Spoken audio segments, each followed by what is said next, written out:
देखा होगा कि खाली डोलो, एक दवाई खाली डोलो 650 के रिकमेंडेशन के लिए फार्मा कंपनियों ने हमारे देश के डॉक्टर्स को 10,000 करोड़ रुपए की रिश्वत दी थी। पता है ये बात आपको?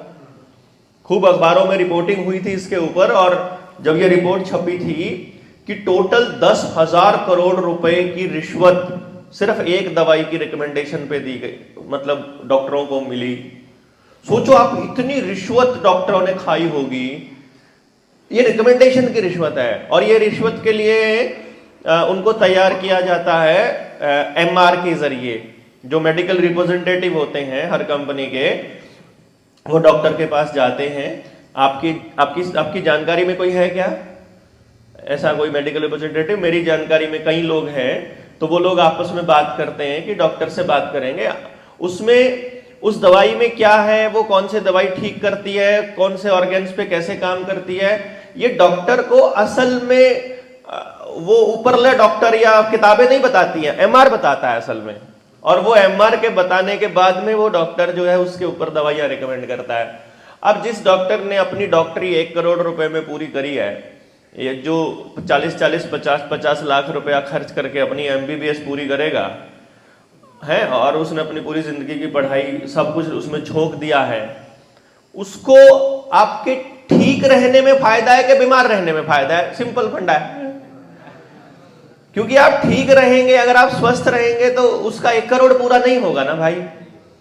तो वो आपको कभी आपकी जीवन शैली बदलने को कभी नहीं बोलेगा, वो आपको खान पान बदलने को कभी नहीं बोलेगा, वो कभी नहीं बताएगा कि भैया 8 बजे के बाद आपका लीवर काम करना बंद कर देता है। लीवर का काम क्या होता है? जो भी आपने खाया है उसको पचाने का काम लीवर का है, और पचाने में लगभग 1.5 से 2 घंटा तो मिनिमम लगता ही लगता है। हम ये कहते हैं 3 घंटे तक लग जाता है, ठीक है। यानी 8 बजे उसकी बटन बंद हो जाती है लीवर की, उसका काम बंद हो जाता है। इसका मतलब उससे 2-3 घंटा पहले खाना खाया होगा तो आपका खाना हजम होगा, अदरवाइज वो कूड़े की तरह पड़ा रहेगा अंदर ऐसे ही। आपने जैसा खाया था, बिना डाइजेस्ट हुए, बिना शरीर में उसका फायदा लगे, वो वैसे ही सुबह निकल जाएगा। भाई खाने का फायदा क्या है? हमने जो खाया है उसमें जितने रस हैं, उसमें जितने भी पोषक तत्व हैं, वो पोषक तत्व जब तक हमारे खून में नहीं मिलते हैं और हमारी बॉडी के हर अंग तक नहीं पहुंचते हैं, तब तक भोजन भोजन नहीं है ना। तो एक तो भोजन के अंदर वो पोषक तत्व होने चाहिए, और दूसरा उस पोषक तत्वों को हमारा भोजन ले सके। जैसे कैल्शियम है फॉर एग्जाम्पल, ऐसा नहीं होता कि आप कैल्शियम के बुड़के मार लो, है ना। ऐसा थोड़ी होगा। अभी कैल्शियम कार्बोनेट, ये जो फर्श है ना, इसके अंदर कैल्शियम कार्बोनेट है, तो ऐसा थोड़ी होगा इसके पत्थर के टुकड़े खा लोगे तो कैल्शियम की डिमांड पूरी हो जाएगी शरीर की, ऐसा नहीं होगा। खून में यानी हमारी बॉडी में उस कैल्शियम की वो कौन सी फॉर्म है जिसमें से हम कैल्शियम निकाल सकते हैं, उस फॉर्म में ही कैल्शियम खाना पड़ेगा, लेना पड़ेगा हमारी बॉडी को, तभी वो बॉडी के अंदर उस ब्लड में जाके वो कैल्शियम अपना काम करेगा। अब ये बात डॉक्टर को मालूम है, उसको पता है कि ये बंदा अगर, अच्छा ये डॉक्टर को भी मालूम है और जो ये षड्यंत्रकारी है इनको भी मालूम है कि ये बंदा अगर शाम को 6 बजे सो जाएगा, उससे पहले खाना खाना पड़ेगा। और ये आयुर्वेद बोलता है कि आपने अगर जब तक सूरज है तब तक आपकी जठराग्नि, इसको आयुर्वेद में जठराग्नि बोल देते हैं, ठीक, वो जठराग्नि है तो आपका खाना हजम होने के रास्ते बचे हुए हैं।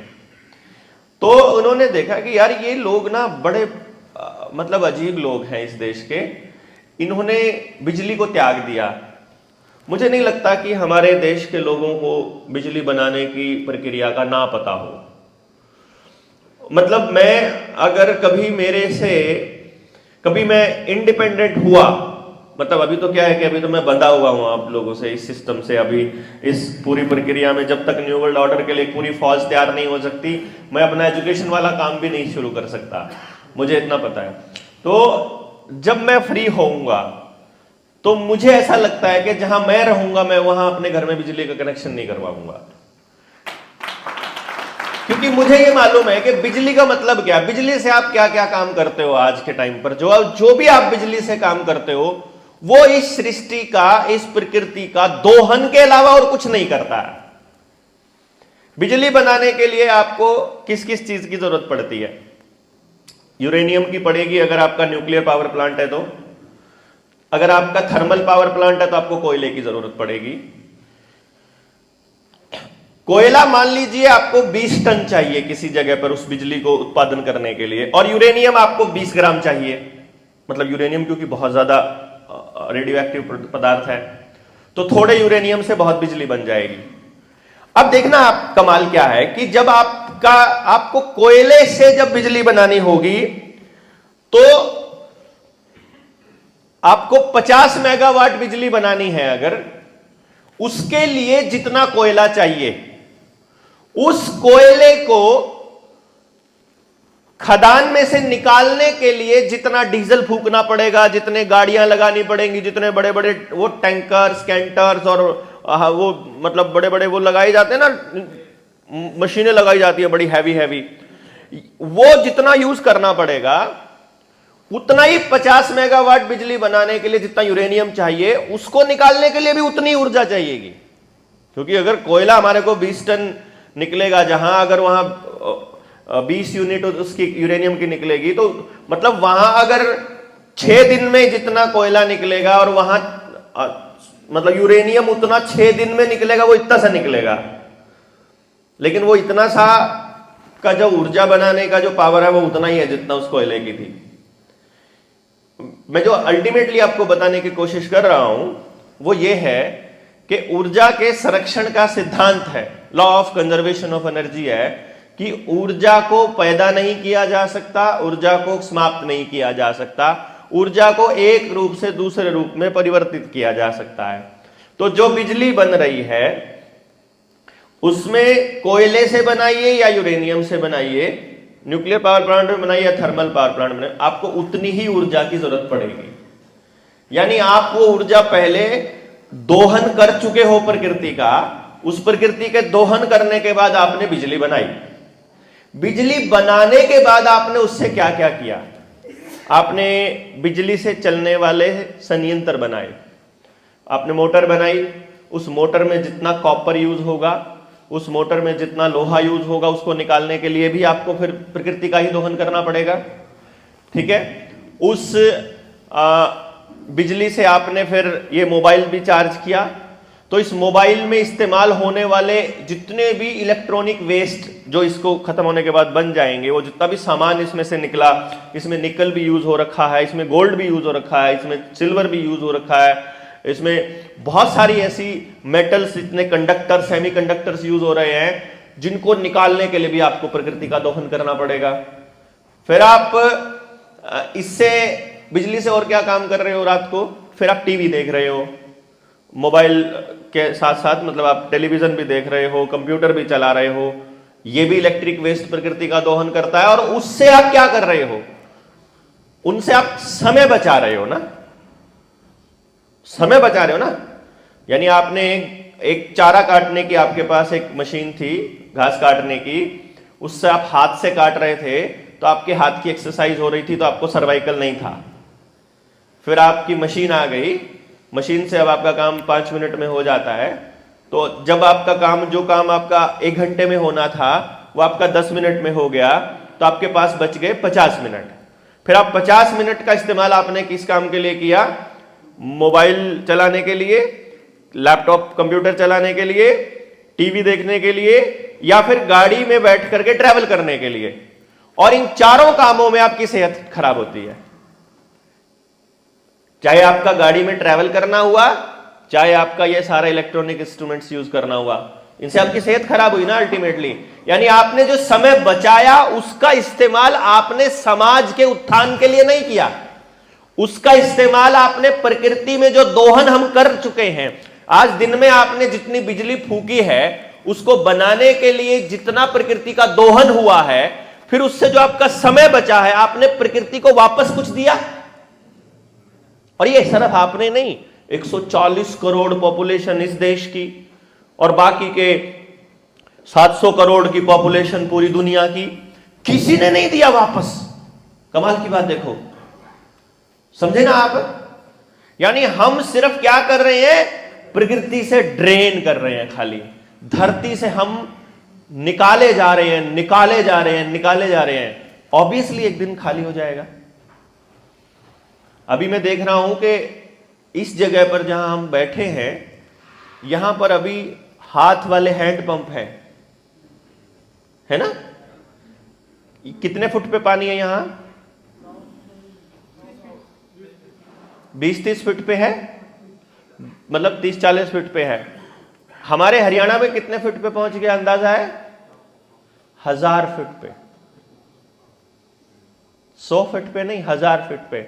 और ये मैं उसी हरियाणा की बात कर रहा हूं जहां किसी टाइम पर 30 फुट पे था पानी, 20 फुट पे।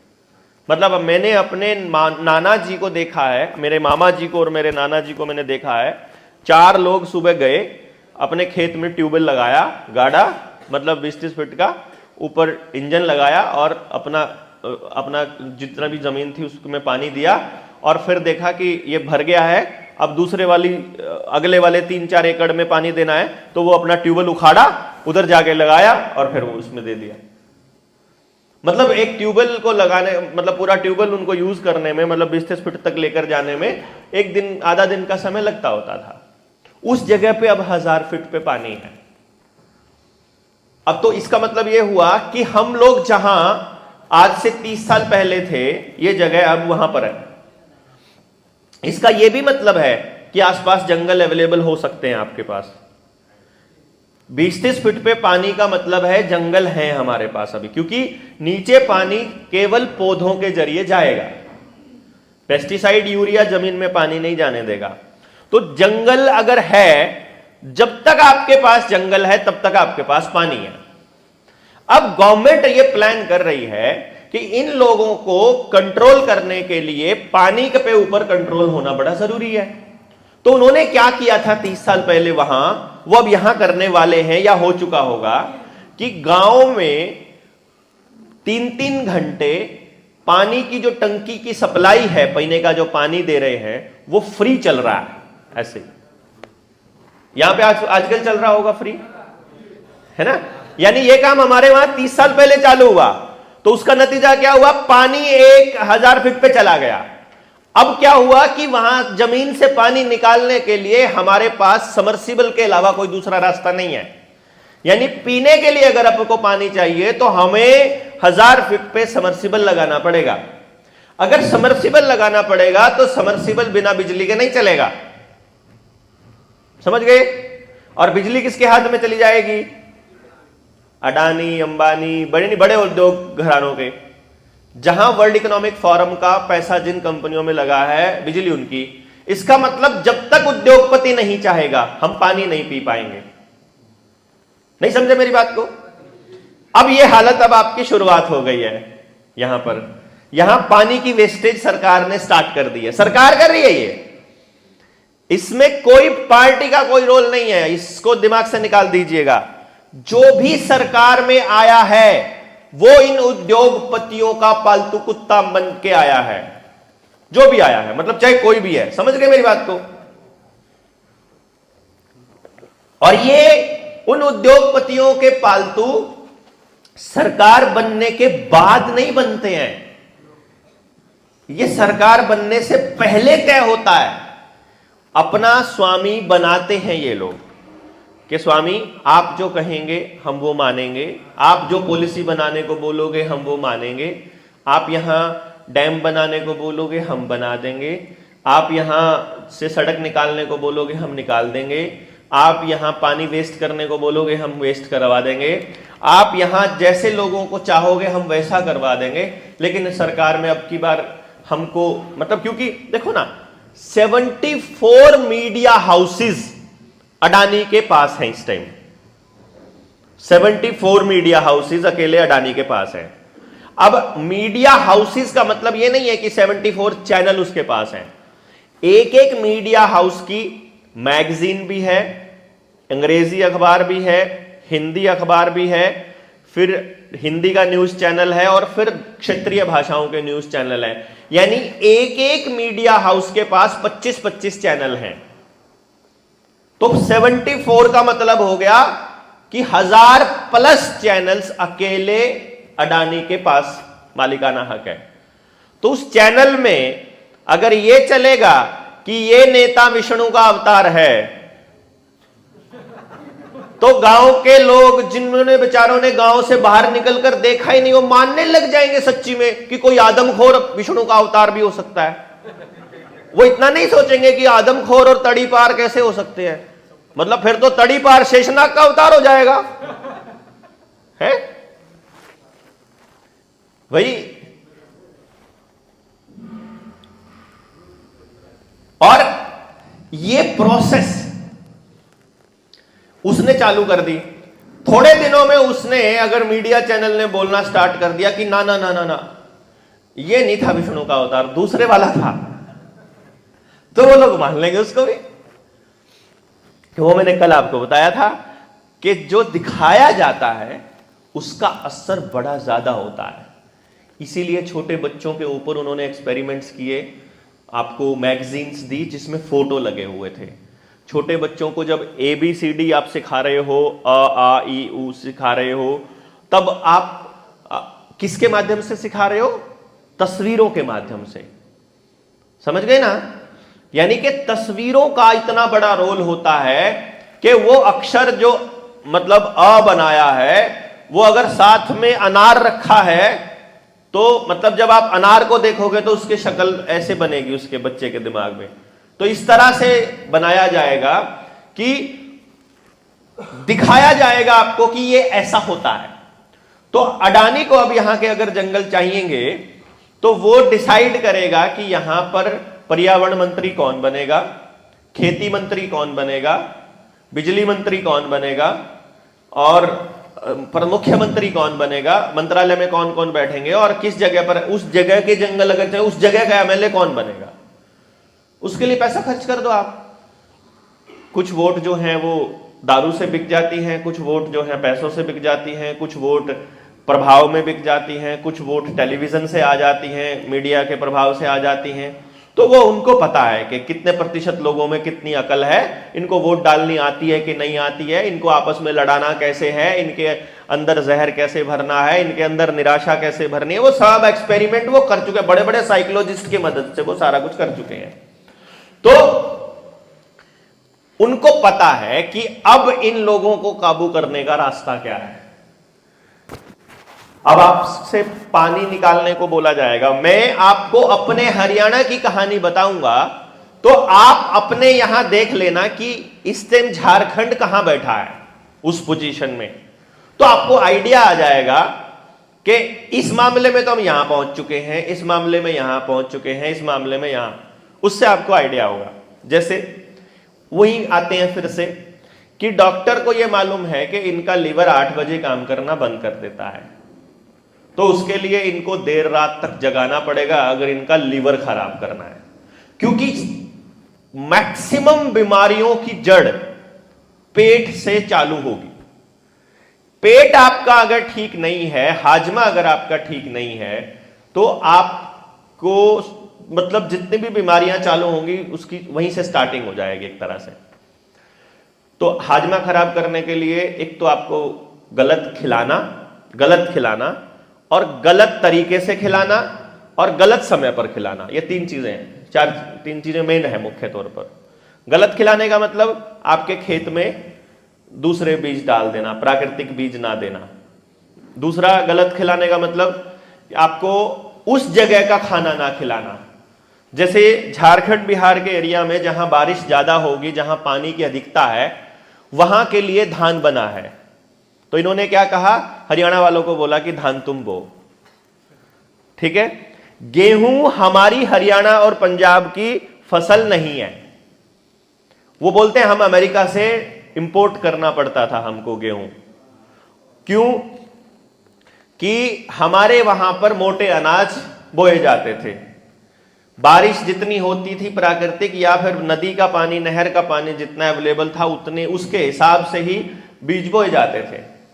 और हमारे बुजुर्ग बड़े स्मार्ट होते थे, उनको पता था कि ये वाला बीज जो है ये कम पानी में मतलब उगता है, ये वाला बीज को ज़्यादा पानी चाहिए, इसको बिल्कुल ही मीडियम पानी चाहिए।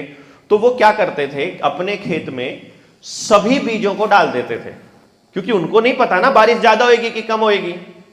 तो उस मौसम में जब बीज उगने की प्रक्रिया है, उस वक्त में अंकुरित होने की प्रक्रिया में अगर बारिश ज़्यादा हो गई तो ज़्यादा बारिश वाला उग जाएगा पौधा, और जो कम हुई तो कम वाले उगेंगे, ज्यादा वाले नहीं उगे क्योंकि उनको पोषण नहीं मिला। तो उतनी ही अमाउंट में सारे के सारे फसल होगी जिस अमाउंट में हमारे को पानी मिला है। और कमाल की बात यह है कि प्रकृति में जिस हिसाब से बारिश होगी, जितना भी पानी आएगा, जैसा मौसम बनेगा, उसी के हिसाब से बीमारियां पनपेंगी। समझ रहे हो आप बात?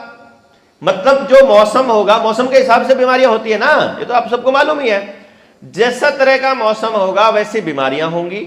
और वहीं पर, और बीमारी की खासियत क्या है कि बीमारी जब होगी उसका इलाज भी उसी एरिया में पनप रहा होता है।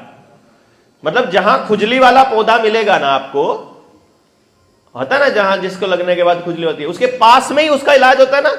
उसके नजदीक में एक पौधा होता है जिसको उसका पत्ता उठाओ, लगाओ, खुजली खत्म।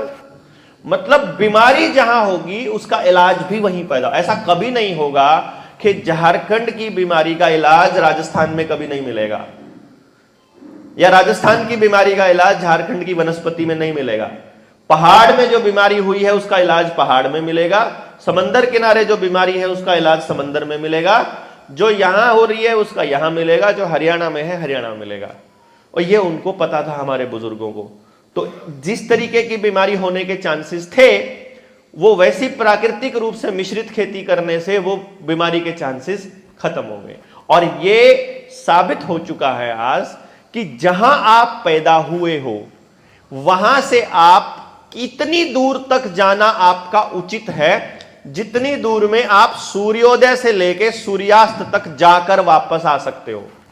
यानी सूर्योदय अगर 7 बजे हुआ और सूर्यास्त 6 बजे होता है तो 11 घंटे लगे।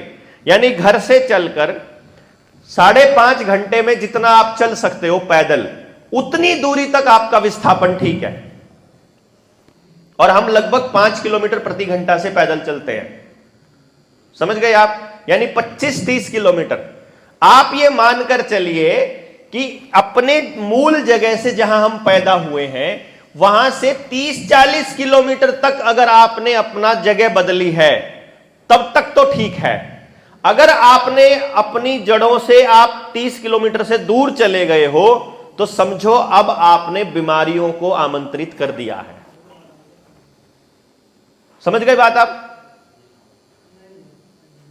क्लियर हुई है बात? अब अगर आप 30 किलोमीटर से दूर की मैं बात कर रहा हूं, क्योंकि जैसे ही आप 30 किलोमीटर दूर जाएंगे, 30-40 किलोमीटर, तो वहां की वनस्पति खाना स्टार्ट कर दोगे। यानी इससे बाहर की वनस्पति भी आप खाओगे तो वो आपके शरीर में कोई इस्तेमाल, उसका कोई यूज नहीं होगा। आपको कश्मीर की सेब खानी है तो कश्मीर के वातावरण के लिए कश्मीर की सेब बनी है। अगर आपको कश्मीर की सेब का असली फायदा अपने शरीर में देना है तो आप कश्मीर जाइए, वहां रहिए और वहां की सेब खाइए, तो आपकी बॉडी में लगेगा। जैसे हमारे हरियाणा के लोग आपके यहां कोल्हापुर में आते हैं, महाराष्ट्र में ना, वो कुश्ती के लिए कुछ एक माहौल है वहां कि मौसम बहुत बढ़िया है वहां पर, और वहां फिर वो लोग रह करके, और मतलब जो कमजोर बच्चे होते हैं ना हमारे हरियाणा के, वो यहां आकर महाराष्ट्र में और फिर वो अपनी सेहत बनाकर फिर वापस जाते हैं,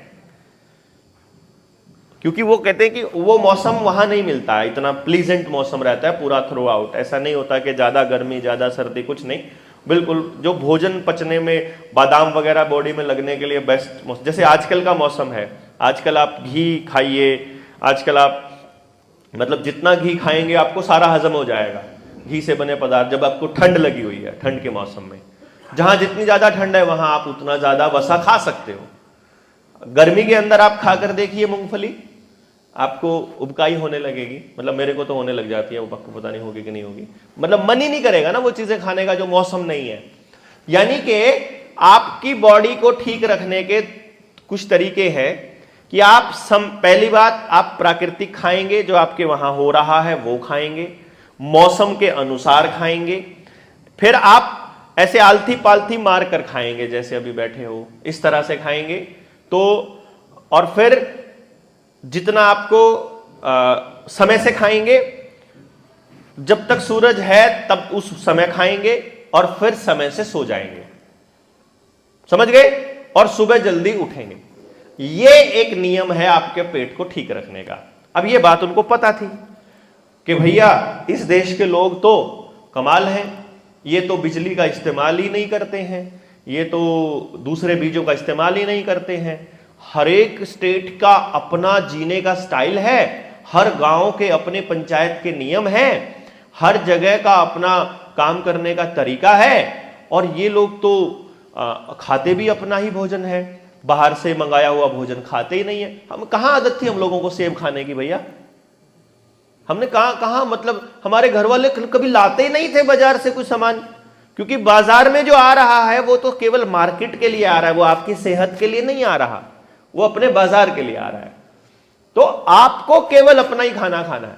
कभी क्या हुआ फसल के टाइम पर कोई बाहर की कोई प्रोडक्ट आ गया तो आ गया, अदरवाइज जो चीज आपके खेत में नहीं उगेगी वो आप नहीं खाओगे। ये हमारे बुजुर्गों ने नियम बनाया हुआ था। सबसे पहले उन्होंने कहा कि इन लोगों को सुबह जो जल्दी उठने की आदत है ये खराब करनी पड़ेगी इनकी, फिर जो रात को जल्दी सोने की आदत है ये खराब करनी पड़ेगी, फिर जो ये मौसमी प्राकृतिक बीज से बना हुआ अनाज खाते हैं ये आदत खराब करनी पड़ेगी। उसके लिए इनको हाइब्रिड बीज देना पड़ेगा। हाइब्रिड बीज देने के लिए रिकमेंडेशन आई इंदिरा गांधी के पास। उस टाइम पर इंदिरा गांधी को जब रिकमेंडेशन मिली 70 में, तो मालूम है किस कंपनी ने दी थी रिकमेंडेशन? वो नहीं मालूम है? हरित क्रांति की रिकमेंडेशन किसने दी थी? हरित क्रांति का प्रस्ताव किसने दिया था? आपको पता चलेगा रॉकफेलर फाउंडेशन ने दिया था। किसने? Rockefeller foundation, ROCKEFFELLER, Rockefeller foundation. अब रॉकफेलर फाउंडेशन की गहराई में जाने की कोशिश करो कि यार रॉकफेलर फाउंडेशन को क्या टेंशन पड़ी थी। भाई देखो, मेरा देश मान लो भूखा मर रहा है, मेरे देश के लोगों को तकलीफ है, तो मैं तकलीफ में होता हूं, मेरी सरकार का आदमी कोई तकलीफ में होता है, उसको ये बात समझ में आती है तो ठीक है। लेकिन अमेरिका का कोई व्यक्ति पता चले जिसका ओरिजिन यहूदी है, जो इजरायली है, वो आकर बता रहा है कि तुमको अगर अपना देश भूखमरी से निकालना है तो तुम्हें इसको हाइब्रिड बीज, डीएपी, यूरिया और पेस्टिसाइड, इंसेक्टिसाइड और ये फर्टिलाइजर्स देने पड़ेंगे। अब मैं आज के टाइम पर मैं सोचता हूं कि क्या सचमुच हमारा देश भूखा मरता था? जैसे कि अखबारों के माध्यम से, अखबारों में 65 के अखबारों में ये छपा, 52 के 65 के अखबारों में ये छपा कि हमारे देश में अनाज की कमी हो गई। देखो भैया जी, हमारे देश में अनाज की कमी नहीं हुई होगी, हमारे देश में गेहूं की कमी हुई होगी। गेहूं अमेरिका से मंगाना पड़ता था, गेहूं कम पड़ा था, अनाज नहीं। यह अखबार में छापा जाता है अनाज। जैसे इसको मैं यहीं रोक करके एक दूसरी कहानी को बीच में घुसा रहा हूं। इन्होंने गाय को बदनाम करने के लिए जब खेल खेला, तो पहले तो इन्होंने अपने लोगों के जरिए यहां पर पशुओं का अनुसंधान केंद्र खोला, हमारे करनाल में एनडीआरआई खोली। उन्होंने कहा हम यहां पर पशुओं की नई उन्नत किस्म की बीज बनाएंगे, नए मतलब वैरायटी बनाएंगे। और फिर अखबारों में छपा कि नई जर्सी गाय बनी है, ये हाइब्रिड गाय है, ये ऐसी है जैसे खच्चर होता है। खच्चर क्या होता है? घोड़े और गधे का मिश्रण। कि घोड़े की खासियत है कि वो तेज दौड़ता है लेकिन वो वजन नहीं ढो सकता, गधे की खासियत है कि वो वजन ज्यादा ढो लेता है लेकिन वो तेज नहीं चल सकता। तो उन्होंने खच्चर बनाया जो घोड़े के जैसे चल भी सकता है और वजन भी ढो सकता है। ठीक है ना? मतलब गधे से ज्यादा तेज दौड़ेगा और घोड़े से कम दौड़ेगा, लेकिन घोड़े से ज्यादा वजन ढोएगा और गधे से कम ढोएगा, तो इससे वो स्पीड उसकी बनेगी काम करने की। हमें लगा बड़ा बढ़िया यार, नई वैरायटी आ गई है अगर किसी जानवर की, तो हमारे दोनों के काम हो गए, गधे वाला भी काम हो गया और घोड़े वाला भी काम हो गया। जैसे अभी आप कश्मीर जाओगे या शिमला की साइड जाओगे तो वहां कुफरी में बर्फ और कीचड़ के अंदर, या फिर वैष्णो देवी जाएंगे तो वहां आदमी को लेकर जाने के लिए वो खच्चर है, आदमी उनको घोड़ा सोच लेता है, क्योंकि गधे से थोड़ी हाइट ज्यादा है, उसकी शक्ल उसकी ऐसी है, तो हमें लगता है कि हम घोड़े पर बैठे हैं, असल में हम खच्चर पर बैठे होते हैं। वैसे ही उन्होंने कहा कि गाय का दूध पौष्टिक होता है, भैंस का दूध थोड़ा लथार्जिक होता है, आदमी को ढीला करता है लेकिन वैसे मोटा कर सकता है, उसमें वसा ज्यादा है, उसमें उस जगह के गुण ज्यादा हैं जिस जगह की गाय है। तो उन्होंने गेम क्या खेला कि गाय और भैंस के मिश्रण से हमने संकर गाय बनाई, और हम जिसको हमने अमेरिकन गाय बोला फिर, है ना, और उस गाय को खिलाया हमने फर्टिलाइजर वाला खाना, जो बीच वाली गाय थी, अमेरिकन गाय थी, और वो वाला खाना खाया तो उस गाय के दूध में एंडोसल्फान मिला हमारे को, पैरामेलाथियान, एंडोसल्फान, जितने भी जहर थे हमारी बॉडी को नुकसान करने वाले, जो कि उसमें डाला जाता था, खेतों में डाला जाता था। और फिर एंडोसल्फान का इस्तेमाल हम लोग उसमें भी करते हैं, दूध निकालने के लिए भी हम लोग करते हैं, जो टीके लगाते हैं। वो जब वो टीके लगा करके ज्यादा दूध निकालना जाता था तो उस ज्यादा दूध में वो सारी के सारे जहर भी आते थे, उनको पीकर माएँ जो थी उनके दूध में भी, उनके स्तन में भी जो दूध आया उसमें भी एंडोसल्फान मिला। तो उन्होंने अखबार में छापा, देखो गाय हमारी देसी गाय के, देसी गाय में इतनी अकल होती है कि वो जहर नहीं खाती है, अगर खेत में खुला छोड़ दोगे तो वो केवल वो खाएगी जो उसके लिए फायदेमंद है, जो उसके दूध पीने वालों के लिए फायदेमंद है। अब इन्होंने क्या गेम खेला, संकर गाय के दूध के ऊपर एक्सपेरिमेंट किया, और फिर नए नवजात शिशुओं की बीमारी पर उन्होंने एक्सपेरिमेंट किया, और ये कहा, अखबार में क्या छपा कि गाय के दूध में एंडोसल्फान मिला, इसीलिए मां के दूध में एंडोसल्फान मिला जो बच्चों को खतरनाक है, इसलिए हमको गाय का दूध नहीं पीना चाहिए। उसी गाय के घी से, उसके घी में भी जहर मिला, और उसी गाय के घी में जहर मिला, तो जब पता चला कि ये स्लो पॉइजन की तरह है, ये आने वाले बच्चों को करेगा, तो उन्होंने घी का बहिष्कार शुरू कराया, समझ गए। फिर डॉक्टरों से ये कहा कि घी नहीं खाना है, और गाय का तो बिल्कुल नहीं, भैंस का खा सकते हो। गाय की उपयोगिता को उन्होंने कम करने की कोशिश करी, और कोशिश का मतलब वो कामयाब भी हुए इसमें, बेसिकली उन्होंने कम कर दी।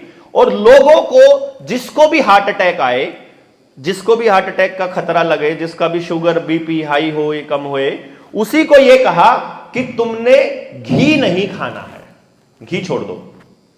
फिर क्या खाएं? फिर आप खाओ वनस्पति घी, डालडा, फिर आप खाओ ये रिफाइंड ऑयल। फिर उसी टाइम पर अखबार उसमें आ रहा है कि खाए जाओ, प्रेशर कुकर के गुण गाए जाओ। प्रेशर कुकर की एडवर्टाइजमेंट हम क्यों करेंगे उसका नाम लेके, है ना, उसका ऐसे क्या ना, मतलब फिर हमारे को मतलब एल्यूमिनियम के बने हुए प्रेशर कुकर भी उसी टाइम पे साथ में दिए। यानी घी का निकालना, गाय को बदनाम करना, हमारे यहां रिफाइंड ऑयल का लाना, और फिर आयोडीन नमक खाओ, आयोडीन नमक भी साथ में ही, हम उसी टाइम पर एडवर्टाइजमेंट आ रही है आयोडीन नमक की, कि आपको घेंगा जो हो रहा है, बच्चों को भी पढ़ाया गया कि घेंगा जो होता है, गाइटर जो होता है, वो किसकी वजह से होता है, आयोडीन की कमी से होता है। और उधर से बच्चों को पढ़ाया जा रहा है आयोडीन की कमी से होता है, उधर से टेलीविजन में बता रहा है आयोडीन वाला नमक खाओ। मतलब क्या जाल बिछ रहा ना। देखो आप, छोटे बच्चे को भी स्कूल में पढ़ाया जा रहा है, उधर से आपको टीवी में दिखाया जा रहा है, उधर से अखबार में रिसर्च आ रही है, तो अब आप पूरे समाज के तौर पर आप क्या मान रहे हो? हम तो भैया बेरोजगार आदमी है, हम तो अनपढ़ आदमी है, हम तो गांव से बाहर कभी नहीं जाते हैं, ये बड़े बड़े साइंटिस्ट हैं, ये साइंटिस्ट झूठ थोड़ी बोल रहे होंगे।